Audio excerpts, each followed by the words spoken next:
Hi everybody, welcome back. This is our second video about Tainted Grail, Song of a Dying World. Well, everything. This is the second video to discover the game, and today we're going to talk about the game system. So, Robin, could you please let us know what is the game system for Tainted Grail? Yeah, for the game, we decided to use what we call the story arc system, which was developed by Studio Agate.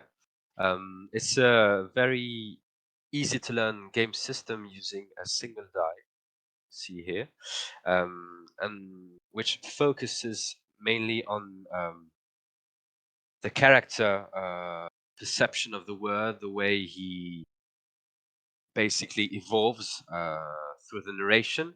And the game system gives the players all the tools to focus on narration and their own experience. It's a very narrative game system that uses, I would say, a light version of RPG system.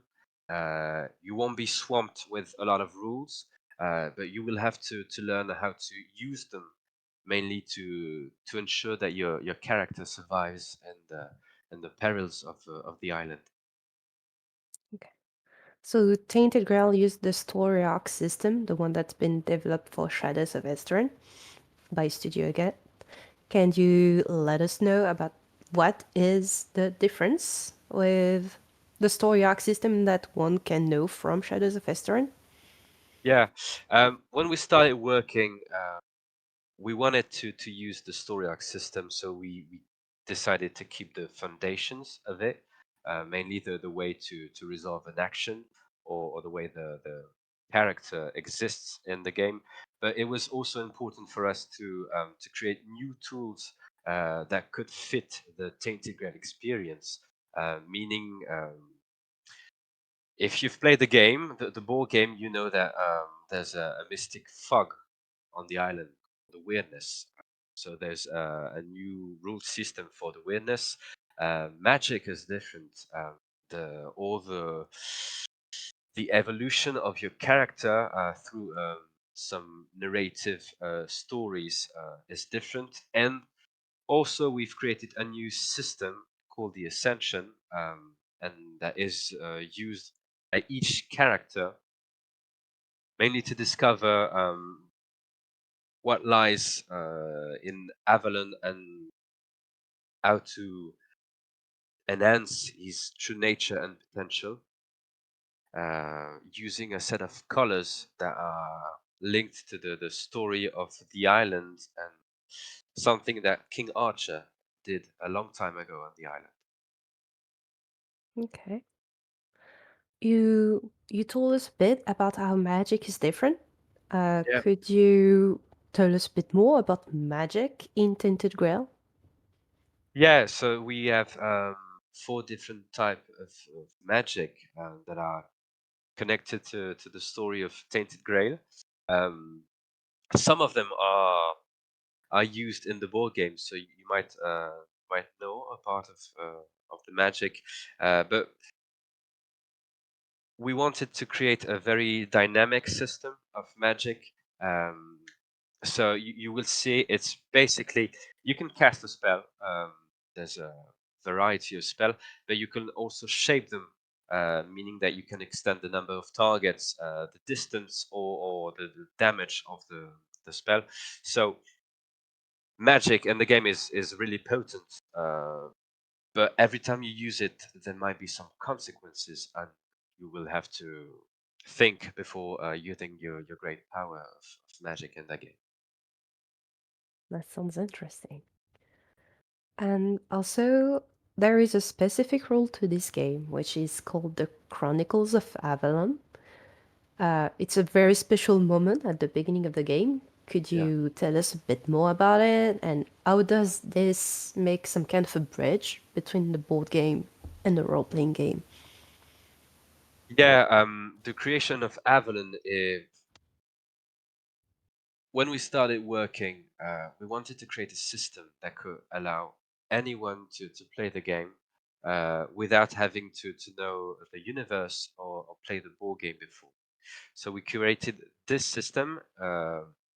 which is called the creation of Avalon. And basically, you just gather your group and the game master, and for 30 minutes to 1 hour, the game master will read the story of past events of Avalon that was depicted in the board game. And at some key moments, the players will have to vote and decide what really happened. So, for example, you have a civil war among three lords during in the past.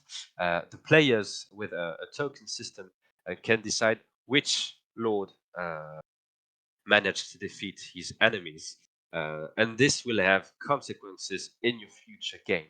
Meaning that what happened in the past will definitely change and shape the face of Avalon now. So depending on your group and what you want to see, you will have a complete different experience from one table to another, and the island of Avalon will be completely different. And most importantly, it comes from a very personal taste. Studio Agate is not very fond of game that require the player to read 150 pages of lore before being able to create your character. And now you just have to sit for 30 minutes, listen to a story, and at the end of the story, you will have all the keys to understand the setting and being able to create your own character. And this is, yeah, for us, it's a great achievement and a way to make sure that anyone is at the same page and you can come unprepared at the table and you will still experience the great a great game with game or TTRPG. Okay. All right. Well, thank you very much. I think this is pretty cool. In the next video, we are going to talk more about the setting and how does it like work with the board game storyline and how how the role-playing game is cohesive with the board game as well as the character like jobs and classes and colors that you hinted us about earlier in this video. So thank you very much for telling us more about the system. And the next video will be more about the universe and the lore of Tainted Grail. Thank you, everybody. Thank you for watching and see you soon. Bye.